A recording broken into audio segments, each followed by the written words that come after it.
Оштогу Боорукердик үй интернатында турмуштун оор сыноосуна кабылган жана багар көрөрү жок адамдар жашайт. Социалдык мекемеге Ош, Жалал Абад жана Баткен облустарынан кабыл алынат. 84 жаштагы Какен апа мында 2 жылдан бери жашайт. Карлык жетишти. Өзүм бага албай калган мезгил келип калды да. Аны ошо карадым да, ушак туура көрдүм дагы. Аябай катуу чечим кылдым үйдөн чыкканда эле.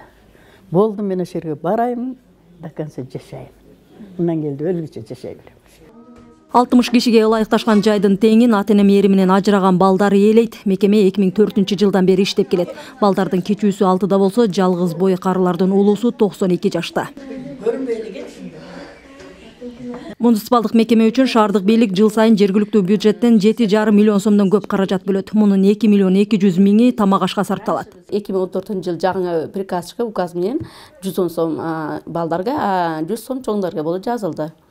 Ошондон бери ушундай кылып иштеп атабыз. Бирок биз ушу рационго илажы барча жашнанасы киреттик. Мисалы, рыбный день деп рыба пиширип берип атабыз, бердик. Жок нарсаларда кирдик да, киргиздик, чтоб сытнее болсун тамактарыбыз деп.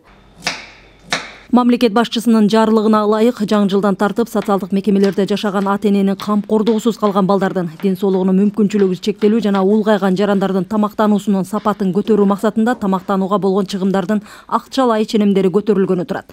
40 жылдан бери диетолог болуп иштеп келе жаткан Адис эми тамак аш нормасынын калькуляциясын өзгөртүү зарылдыгын айтат. Бир адамга бир күндүк нормасы 100 грамм эт. 100 грамм эт мисалы биз 4 маал тамакка салабыз.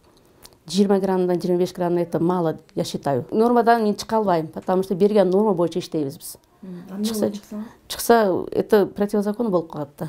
Демек, бул да өзгөрүш керек. Өзгөрүш керек, өзгөртүш керек. Ким өзгөртүп бериш керек? Бул министерство беркитип берет. Бирок президентибизди угуп жүрөбүз, телевизордон көрүп атабыз. Ушундай иштерге көп көңүл буруп атат эми. Эми кошом десе, алам десе өзүм иши. Бизге бирок ачка калдык, же болбосо жетишпей атат деген эмне болбойт бизде.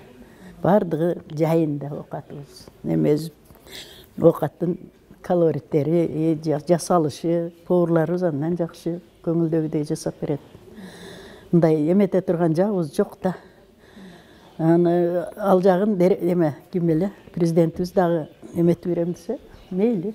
Жарлыкты ишке ашыруу үчүн кошумча каржы булактарды табуу тиешелүү жактарга тапшырылган. Ош шаарынын мэриясы өз сунушун Ош шаардык кеңешине даярдоодо. Мэрия көркүн кеңешке, шаардык кеңештин депутаттарына сунуштарды уже даярдап атабыз, эсептеп атабыз. Ошол 60 адамдын бага эки эселенип боло турган болсо, анда балдарынын тамак ашы 220, картаңдардын 200 сомдон эсептеп туруп, ошонун ошо сметасын чыгарып башташты. Ош шаарында социалдык коргоого муктаж жарандарды кабыл алчу 3 мекеме бар. Боорукердик, Алтын Уя жана Лотос үй бүлөлүк балдар үйлөрү бар. Миргүл Бокошова, Акжол Айбашев, Ала тоо 24, Ош.